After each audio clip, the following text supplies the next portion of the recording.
Olá, hoje é terça-feira, 15 de dezembro de 2020.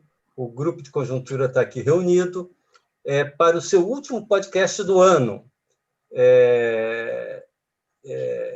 Estamos chegando, então, ao final deste ano de 2020 e é sempre aquele momento, né, da gente olhar para trás, fazer um balanço do ano e também olhar para frente e pensar nas perspectivas para o ano de 2021. Eu vou pedir aqui a cada um de nós para fazer o seu destaque, né? O que destacaria deste ano que passou e das perspectivas para 2021. Cada um vai fazer o seu destaque e eu vou começar pelo meu, mas antes disso eu gostaria de começar fazendo aqui uma citação do Carlos Drummond de Andrade. Uma frase do Drummond que é a seguinte, abre aspas, quem teve a ideia de cortar o tempo em fatias, a que se deu o nome de ano, foi um indivíduo genial, porque industrializou a esperança, fazendo-a funcionar no limite da exaustão. 12 meses depois, dão para qualquer ser humano se cansar e entregar os pontos. Aí entra o milagre da renovação. E tudo começa outra vez, com outro número, 2021, né? E outra vontade de acreditar que daqui em diante vai ser diferente. Então, vai ser diferente? Aí está a pergunta, né? O meu destaque é o seguinte, a gente passou um ano que foi o mais insólito, inesperado, diferente de toda a nossa existência, né? Todos nós que estamos hoje vivos no mundo, né? Isso tanto na vida pessoal, mas também na economia. Na economia, a gente teve, não só aqui no Brasil, no resto do mundo também, uma crise econômica determinada fundamentalmente pela pandemia. Todos os países mergulharam numa recessão profunda neste ano. Eu tenho chamado de macroeconomia da pandemia, já em alguns artigos que eu tenho escrito, a um quadro econômico que nós presenciamos neste 2020, ano de 2020, e que apresenta duas características básicas, na minha visão. De um lado, nós temos uma economia que a gente poderia chamar de dual, uma economia com dois macrosetores com comportamento bastante distintos. De um lado, um conjunto de atividades que são intensivas em contato humano, né?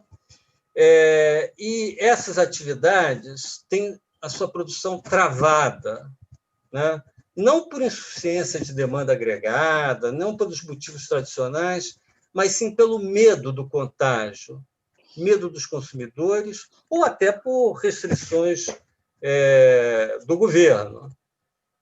Tais atividades elas estão interditadas total ou parcialmente. E nós temos um outro setor cujas atividades não estão submetidas a esse tipo de restrição de saúde pública. Típico desse último setor é, por exemplo, a indústria. A indústria, depois de ter uma queda acentuada de produção no mês de abril, foi se recuperando progressivamente e hoje está com nível de produção acima do pré-pandemia. Em alguns segmentos da indústria, inclusive, nota-se um excesso de demanda, uma incapacidade de atender a toda a demanda e pressões inflacionárias.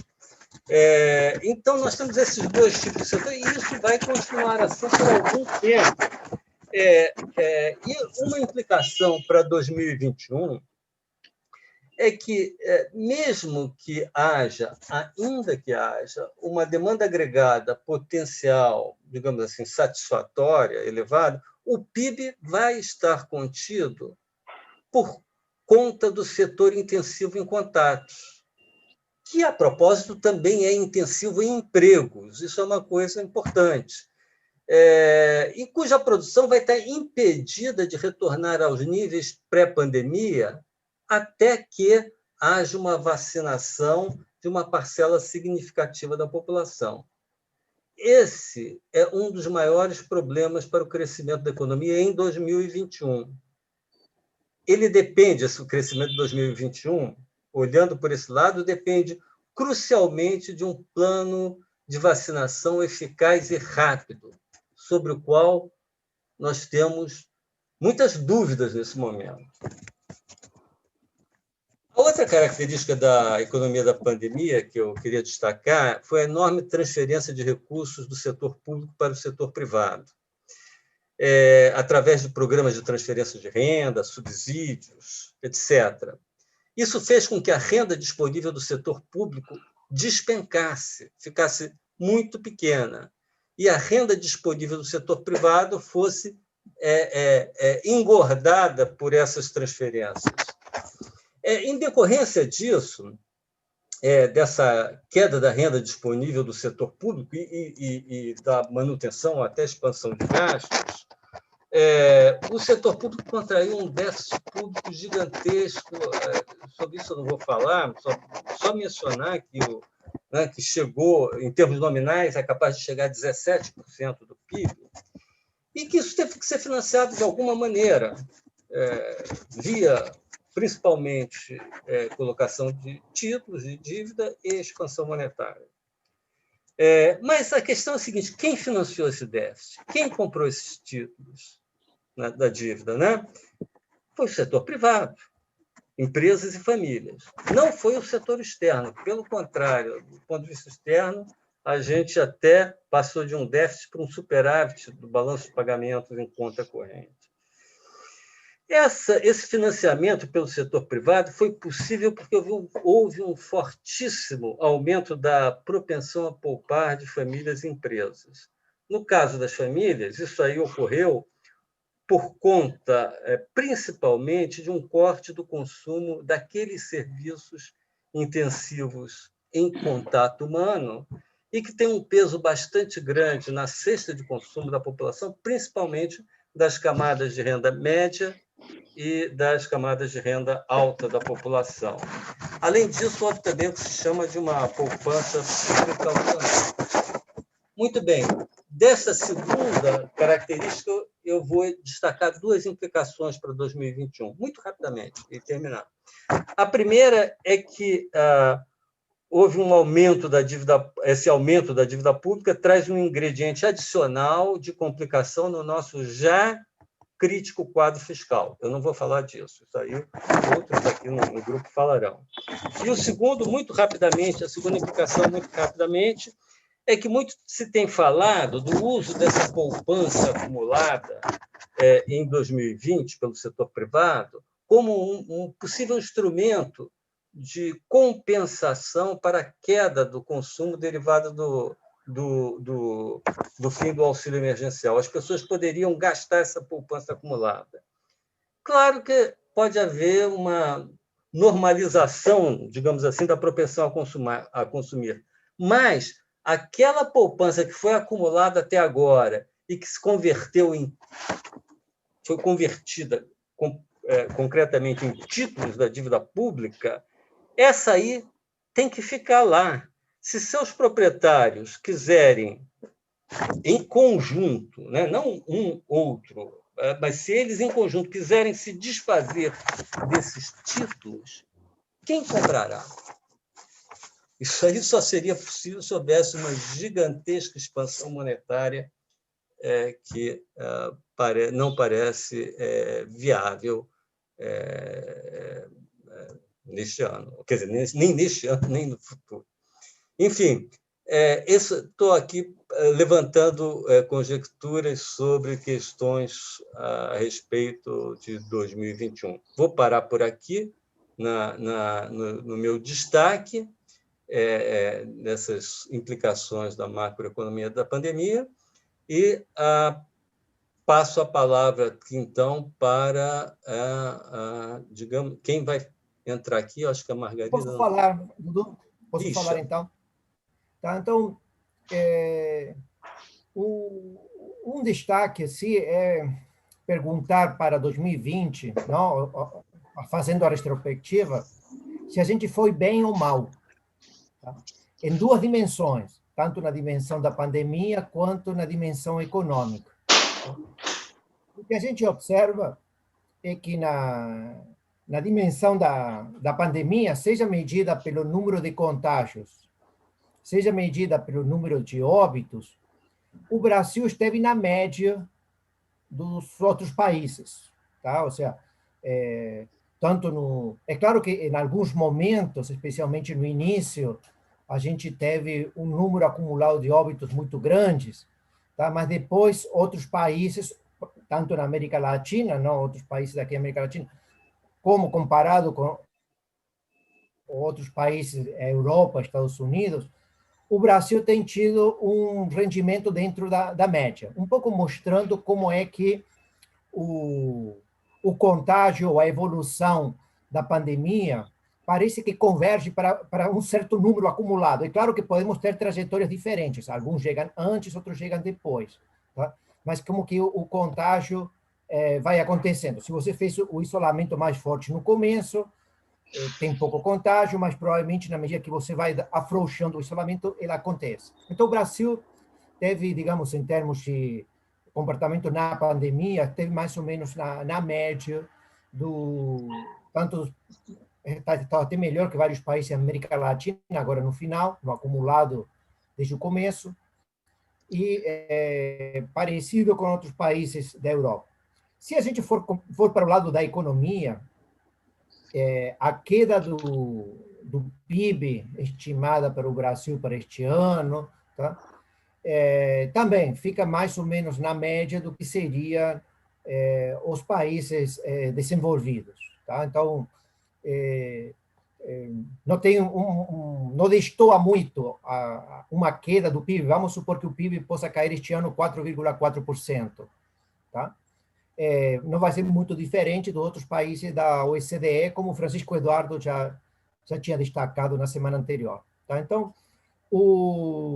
tanto no lado da pandemia quanto no lado da economia, olhando para trás, o Brasil se manteve mais ou menos na média. É claro que quando a gente olha o esforço fiscal brasileiro foi dos mais altos do planeta, ou seja, está muito acima da média dos emergentes, mais parecida com o que alguns países desenvolvidos fizeram, tá? Mas para país emergente com dívida alta, o Brasil teve um esforço fiscal grande. Tá?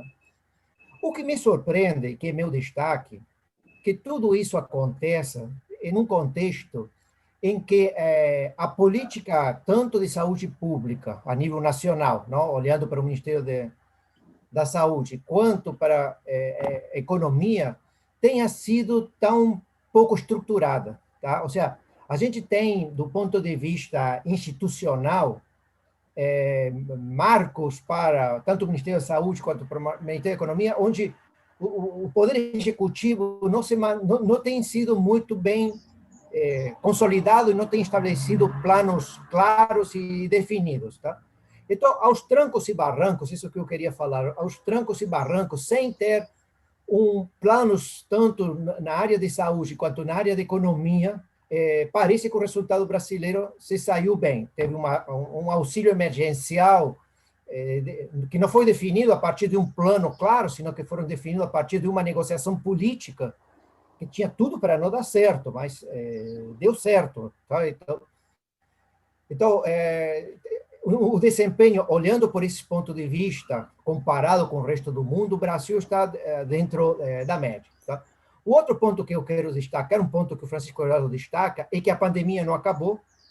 Os efeitos da pandemia ainda vão se sentir no começo do ano que vem, provavelmente durante todo o primeiro semestre. A gente está esperando um plano nacional de vacinação, como o Francisco Eduardo destaca, mas também aí a gente nota como é que institucionalmente o Brasil está desorganizado, tá? Mas assim que acabar a pandemia, isso é para o segundo semestre do ano que vem ou para 2022, a gente volta para os mesmos problemas e os mesmos temas e os mesmos desajustes que a gente tinha no começo do ano, tá? Ou seja, provavelmente pior, ou seja, porque estaremos com uma relação dívida-PIB mais elevado e ainda com um aumento grande dos gastos públicos, claro. É claro que, olhando para a perspectiva, algumas coisas podem ajudar no meio dessa desorganização, tanto que acontece no Poder Executivo quanto no Poder Legislativo. Tá? E também no Poder Judicial, que muitas vezes o Poder Judicial brasileiro opina sobre questões que não tratam dela, não? Opina sobre a alíquota de importação. Claro que agora está opinando sobre na área de saúde e a gente agradece isso, mas isso mostra um pouco a desorganização da sociedade brasileira, não? E dos poderes, tá? É claro que uma coisa que pode ajudar no sentido da questão fiscal, porque são os dois grandes temas. Assim que acabar a pandemia, então, se a vacina chegar, e no segundo semestre já tivemos a população vacinada, voltaremos a colocar a questão fiscal. Tá? É claro que agora a gente está olhando e começou um processo inflacionário bastante forte, tá? Se sente muito forte no IGP, no IPA, mas também a gente tem sentido nos preços no varejo, tá? Especialmente na cesta de consumo que a gente mais utiliza. E essa inflação que está acontecendo pode dar espaços fiscais no futuro e pode ajudar. Tá? É claro que não é uma boa forma de fazer as coisas. Tá? O ideal seria a gente ser um pouco mais racional e ter políticas econômicas e na área de saúde, tá? Muito mais racionais, como a gente tem discutido ao longo destes últimos meses. Tá? Ou seja, do ponto de vista normativo, tá? Um pouco que caracteriza a nossa sociedade, esse debate acalorado, político, emocional e pouco racional nesse sentido. E, apesar disso, pelo menos olhando a retrospectiva 2020, a gente não foi tão mal. Tá? É o jeito brasileiro de ser, de fazer e funcionar. Tá? Então, esses seriam meus destaques. Muito bem. Nós tínhamos feito aqui combinado uma ordem, a Margarida já deveria ter entrado, mas caiu a conexão dela com a internet.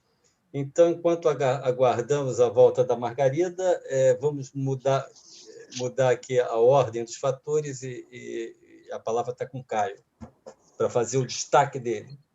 Tá. Bom, em relação ao desempenho da economia brasileira em 2020, eu destacaria dois aspectos, um positivo e um negativo, e, aliás, os dois, em parte, correlacionados. Do lado positivo, essa vigorosa recuperação da economia depois do tombo inicial provocado pela interrupção da atividade econômica decorrente da Covid. Graças, aí, sobretudo, aos mega-estímulos fiscais, em particular o auxílio, que tem um papel relevante nisso, a gente vai ter uma queda do PIB nesse ano, que deve ficar um pouco abaixo de 4,5%, o que é um resultado muito melhor do que projetado ao longo de todo o ano. Então, esse é um aspecto positivo. Do lado negativo, que a gente teve, ao longo do ano, e gradualmente, uma piora significativa das condições financeiras, com alta forte do dólar, dos juros futuros, e, em boa medida, por causa da alta do dólar, uma inflação bem maior do que o previsto. O IPCA vai fechar o ano acima do centro da meta, para esse ano, que é 4%, e principalmente os preços, a inflação no atacado está impressionantemente elevada, deve fechar o ano acima de 30%. Então, esse é um quadro. É verdade que, do início de novembro para cá, por conta de uma melhora extraordinária do cenário externo, a gente está colhendo reflexos positivos disso até os juros futuros caíram um pouco, então a gente está tendo uma melhora no período recente das condições financeiras. mas apenas uma compensação de uma grande piora inicial. Na verdade, se a gente for olhar o câmbio, mesmo com essa apreciação forte recente, ela ainda está cerca de 20%, o câmbio 20% mais desvalorizado do que a média dos emergentes desse ano. Os juros estão ainda muito altos, a inclinação da curva de juros de 10 anos, menos de 3 meses, é a maior, a curva mais inclinada entre as principais economias emergentes. Então, temos esse quadro. O principal determinante desse cenário, dessa piora das condições financeiras, foi a incerteza fiscal, na verdade. A dúvida se o país, depois desse mega estímulo fiscal em 2020, seria capaz de voltar ou não a uma situação fiscal compatível com o controle da dívida pública à frente. É nesse sentido que a pior das condições financeiras é a contraface do bom desempenho, que foi muito impulsionado pelos estímulos fiscais. Então, nesse sentido, que há uma correlação entre o que eu destaquei como o lado bom e o lado ruim. Em relação ao desempenho de 2021, a economia, o crescimento em 2021, eu acho que um ponto importante primeiro a ter em conta é o seguinte, quer dizer, se a gente olha o crescimento pela métrica usual, que é o PIB do ano em relação ao PIB do ano anterior, ou que dá no mesmo, o PIB trimestral médio de um ano sobre o trimestral médio do ano anterior, fazendo esse tipo de decomposição, fazendo esse tipo de análise do PIB, a gente pode decompor o crescimento do PIB pela métrica usual em dois componentes. Um que seria o carregamento estatístico de um ano para o ano seguinte, e o outro é o desempenho do PIB especificamente dentro do ano em questão. Por que eu estou falando isso? Porque essa questão é particularmente importante, vai ser particularmente importante para o crescimento na métrica usual em 2021, porque a gente vai ter um carregamento estatístico de 2020 para 2021 muito elevado, atipicamente muito elevado, muito fora do padrão habitual. E boa parte do crescimento em 2021 vai vir desse carregamento estatístico, não do desempenho específico dentro de 2021. Se nós olharmos, por exemplo, para a projeção mais recente do relatório Focus, aquele levantamento semanal do Banco Central, um amplo painel de instituições financeiras e consultorias, nós vamos ver que eles estão projetando menos 4,4% para esse ano, 2020, do PIB, que me parece bem razoável, e um crescimento de 3,5% para 2021. Ora, menos 4,4%, fazendo as contas, a gente vê que tem embutido um PIB do quarto trimestre desse ano que nós estamos, cerca de 3,2% acima da média desse ano. E esse é o carregamento estatístico do ano que vem. Ou seja, se o PIB parar a partir do quarto trimestre agora, não crescer nada na margem, isso já produziria um crescimento de 3,2% no ano que vem. Então, quando o Focus está projetando 3,5%, ele está dizendo implicitamente o seguinte: olha, o PIB médio do ano que vem vai ser 0,3% acima do PIB do quarto trimestre desse ano. E se a gente pegar projeções de diferentes analistas, eles estão mais ou menos e fizemos essa mesma decomposição entre o que é carregamento estatístico e o que é o desempenho específico em 2021, a gente vai ver que, na média, a grande maioria dos analistas está projetando alguma coisa entre estagnação e crescimento muito modesto dentro de 2021.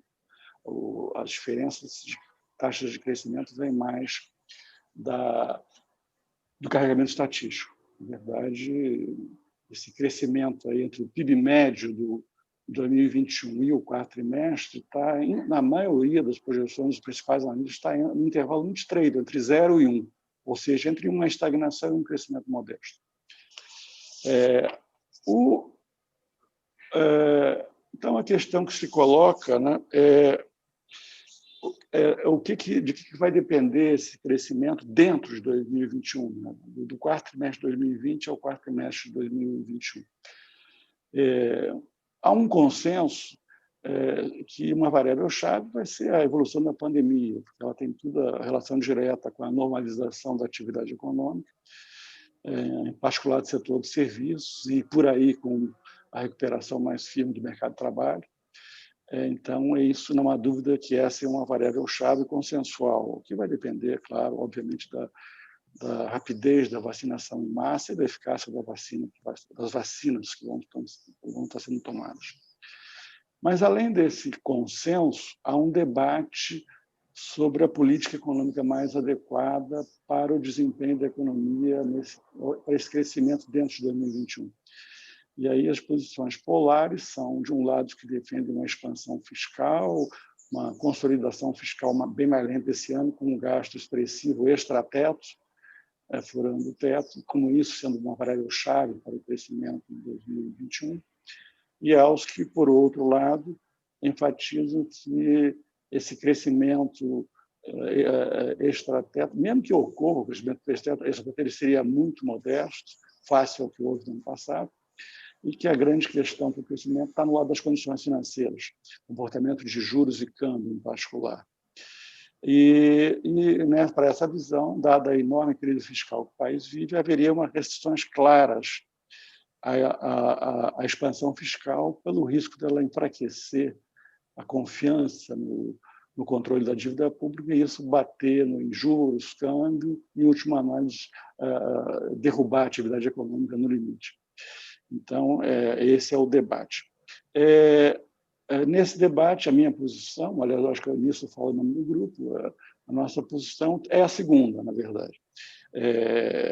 Que o desempenho vai depender essencialmente das condições financeiras e que a expansão fiscal, mesmo que haja alguma expansão fiscal extraterrestre, vai ser uma coisa muito limitada para estimular a economia e que a grande questão vai estar do lado das condições financeiras e da pandemia, como eu falei antes, do controle da pandemia. Então, essa é a visão. Agora, embora alinhado com essa segunda posição, eu queria colocar o seguinte, que eu tenho algumas ressalvas importantes, vou destacar duas, em relação a muitos economistas que são alinhados a essa posição e o que eles vêm dizendo.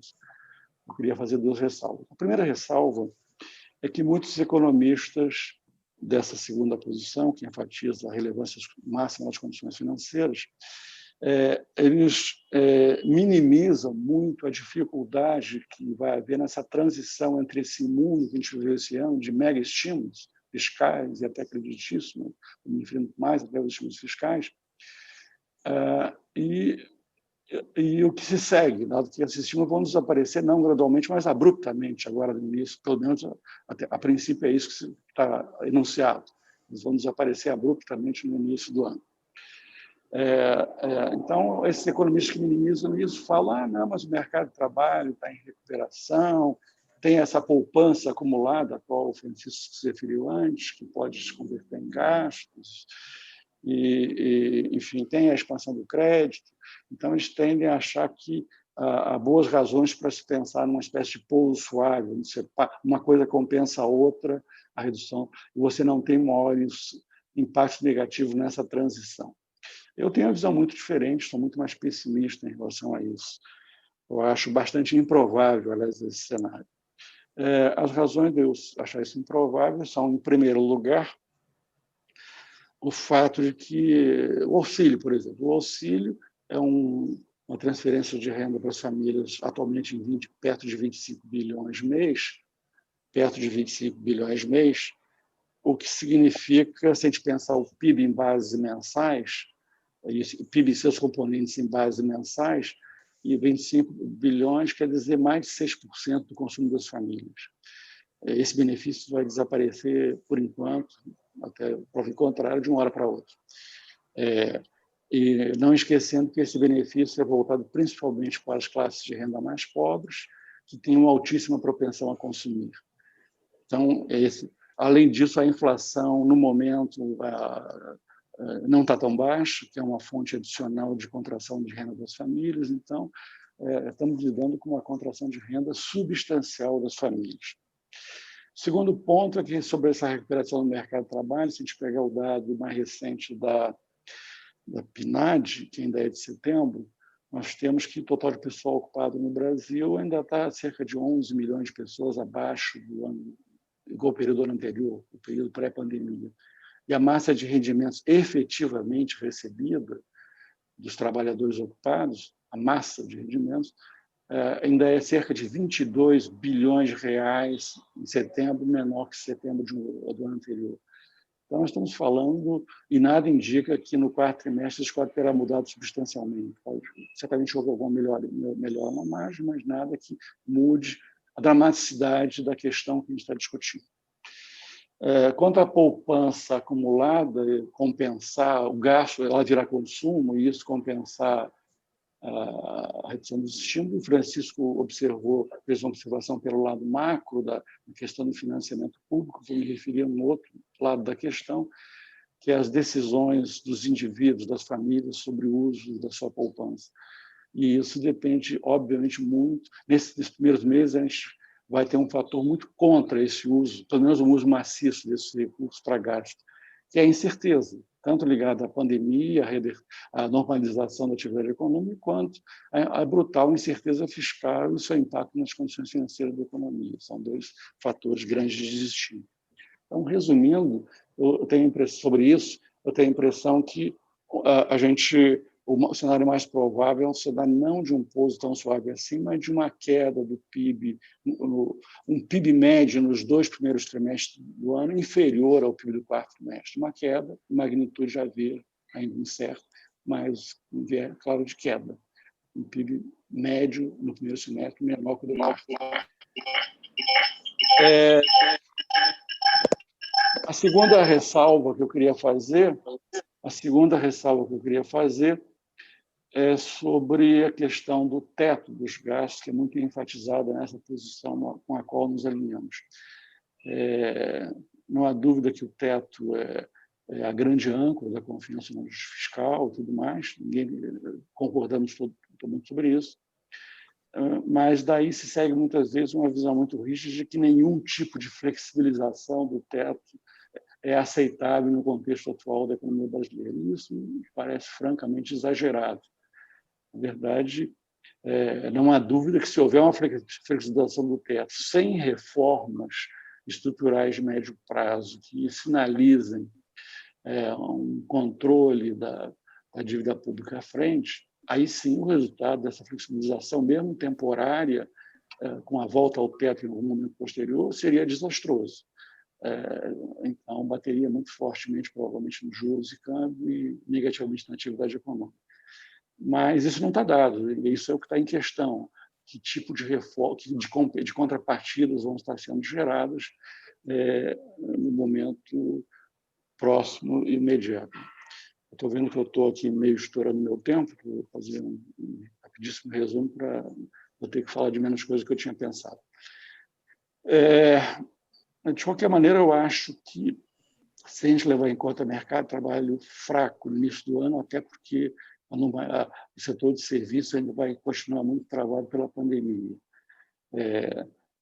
Condições financeiras ainda desfavoráveis no bojo, no contexto da incerteza fiscal, eu acho, e uma provável queda do PIB, ainda que a definir pode ser até modesta, mas um viés de queda nesses primeiros meses do ano, eu acho que a pressão para um gasto extrateto vai aumentar muito, vai se tornar provavelmente irrefreável.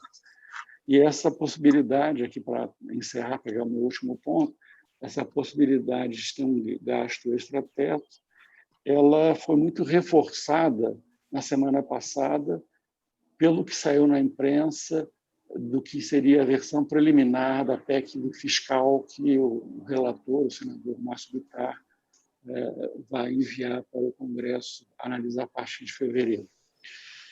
Nessa PEC, simplesmente não há nenhuma medida para cortar gastos obrigatórios em 2021 especificamente, que abra espaço no teto para outros gastos e tudo mais. O teto já estava muito pressionado por outras questões que não vou aqui entrar em detalhe. O espaço para gastos extraordinários, o espaço para gastos do tipo transferência de renda é zero.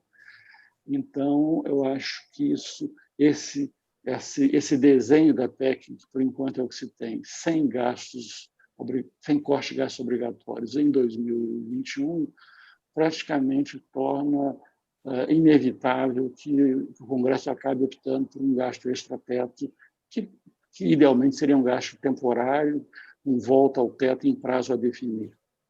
Então, toda a nossa discussão vai ser sobre essas reformas que vão ser enviadas. O que saiu, por enquanto, é preocupante, por um lado, porque, estou vendo que eu já estourei o tempo, eu acho que eu queria falar de mais coisas sobre essa reforma, mas talvez seja tem vários comentários a fazer sobre ela, e até alguns atenuantes, porque ela foi muito mal recebida, exatamente porque ela não enfrentou a questão imediata de viabilizar o teto via corte de gastos obrigatórios. Mas ela também tem alguns aspectos que me parecem atenuantes, que vão entrar no... E tudo isso vai ser muito... Esse mix do que é ruim, o que é bom, vai ser muito importante para se ver como é que o mercado financeiro, os investidores vão reagir a essa PEC, o que vai ser crucial para o desempenho via impacto em juros e câmbio para o desempenho da economia, principalmente no segundo semestre do ano. Mas eu não tenho tempo para entrar nesse tipo de detalhe que eu gostaria, então prometo que no nosso próximo podcast de 5 de janeiro, né, que está marcado, eu retomo essa questão. Ok, obrigado, Caio. Nesse meio tempo, voltou a conexão da Margarida com a internet, então nós vamos poder ter aqui o destaque da Margarida para 2020 e 2021, né? E ela vai fazer uma apresentação de PowerPoint também, vai apresentar um gráfico muito interessante, que a gente já teve uma prévia, né? Então, quem estiver no YouTube, por exemplo, pode acompanhar o gráfico. Então, eu queria falar um pouquinho sobre o balanço, né, fiscal, sobre o conjunto das medidas que a gente adotou aí. Então, esse gráfico sintetiza bem, né, tudo aquilo que eu vou argumentar. O Brasil, o que tem nesse gráfico? Nós temos no eixo do X a dívida pública em percentual do PIB em 2019, para cada um desses conjuntos de países. E no eixo do Y, a gente tem as medidas fiscais de enfrentamento à pandemia, também em percentual do PIB. Então, por exemplo, vamos pegar um caso Chile. O Chile tem uma dívida pública PIB baixa em 2019, mas adotou um mega pacote fiscal. E olhando aqui esses vários países que a gente tem, o Brasil se diferencia. Em que sentido? Ele, em 2019, tinha uma dívida pública PIB imensa, 90% do PIB, segundo o critério do FMI, e adotou um pacote fiscal imenso, em torno de 8,5% do PIB. Então, essa é a diferença do Brasil. Não há nenhum país, na categoria de país emergente, que tenha tido essas coordenadas. Uma dívida pública PIB tão alta já no início da pandemia e um pacote fiscal muito grande, em percentual do PIB. Então, eu diria que, olhando esse gráfico, o Brasil foi muito ousado do ponto de vista fiscal. Isso tudo teve a sua face positiva, né? A gente teve uma bela recuperação aí no segundo semestre, mas a face negativa, acentuou muito os desequilíbrios fiscais que a gente já tinha pré-pandemia, como todos nós já vemos falando isso ao longo de todo o ano, né? Bom, então, quais são as questões aí que eu quero colocar como mais importantes? Tem sempre um debate no sentido de dizer, olha, não tem problema nenhum, vamos emitir moeda para financiar isso. Nós temos um problema enorme de financiamento desse enorme volume aí de recursos que o Tesouro Nacional tem que demandar para se financiar. Então, somando aí o pacote fiscal, né, e as necessidades de rolagem de dívida pública, a previsão para os próximos 12 meses é de uma necessidade de financiamento de 47,3% do PIB. Eu inseri aí um déficit público de 10% do PIB, fora uma dívida pública PIB a vencer em 12 meses, que representa hoje 44%, né? É 41,1% da dívida total e 37,1% do PIB. Então, somando essas duas necessidades do setor do Tesouro Nacional, nós temos nada menos que 3,4 trilhões de reais a serem demandados pelo setor público dos entes privados, né? Aquilo que o Francisco Donaldo colocou no início, né? Então, está havendo uma enorme transferência de recursos de os agentes privados credores, né, com poupanças sobrando, financiando aí um déficit cada vez maior do setor público. Isso era no Brasil, no mundo inteiro. No caso brasileiro, isso tem assumido contornos muito dramáticos e muito perigosos. Então, o que a gente pode tirar disso tudo? A gente já está tendo dificuldade para financiar, com certa folga, aquilo que o Tesouro precisa. Então, evidentemente, nesse contexto, as regras fiscais, sinais de confiança no sentido de que a trajetória da dívida pública em relação ao PIB tem uma previsibilidade, são fundamentais para que a gente, eventualmente, até estenda alguns estímulos adicionais, mas que a gente não perca, né, a capacidade, o Tesouro Nacional não perca a capacidade de se financiar em mercado, né, porque o financiamento monetário de parte dessa necessidade já vem ocorrendo, e o Banco Central tem utilizado as operações de mercado aberto, que são as operações compromissadas, para drenar o excesso de liquidez que o Tesouro Nacional tem colocado no mercado, usando a sua conta única, né? Mas isso, evidentemente, tem limites. E esse encurtamento da dívida pública que a gente está também colocando aqui, ela é muito perigosa. Ele é muito perigoso. Por quê? Porque rapidamente, a gente diz que chama quase moeda, isso é uma quase moeda. Rapidamente, se é uma dívida tão curta, é uma aplicação tão curta, principalmente as operações compromissadas, elas rapidamente migram para qualquer outro ativo, né? Face a uma percepção de risco maior. Isso, como é um volume muito grande de recursos, vai estourar no mercado de câmbio. E aí a gente pode ter uma crise de proporções outras, né? Que a gente já sabe qual é a história. Desvalorização cambial, expectativas de inflação em alta, e uma dificuldade imensa para conseguir aí passar por um período aí de crescimento a partir da pandemia. Então, era esse o balanço que eu queria fazer. A gente conseguiu, né? Tem um lado muito bom, mas agora a gente tem que tomar cuidado, de fato, a gente tem que ter a consciência da importância das medidas aí para prosseguir o ajuste fiscal estrutural. Ok, Margarida, vou pedir para você descompartilhar o seu gráfico. Fizemos, então, nosso balanço, né? Nosso balanço e perspectivas. Os economistas costumam ser céticos, nós, economistas, costumamos ser céticos, ver os problemas, etc. Mas, aqui, pegando a dica do Licha, né? Vamos esperar que, de alguma maneira, as coisas acabem se acertando, né, Licha? Ele que tem a visão argentina, a visão de fora, né? E observou isso, né? Que, de alguma maneira, as coisas acabaram funcionando, não muito bem, mas razoavelmente. Vamos esperar fazer esse desejo para 2020, né? Que, de alguma maneira, as coisas acabem se encaminhando bem, apesar de todas essas dificuldades, obstáculos que a gente colocou aqui. Muito bem, boas festas para todos, um ótimo, na medida do possível, 2021. Certamente, a partir de certo momento, ele vai tender a ser bom. E nós voltamos com o nosso podcast no dia 5 de janeiro. Um abraço a todos.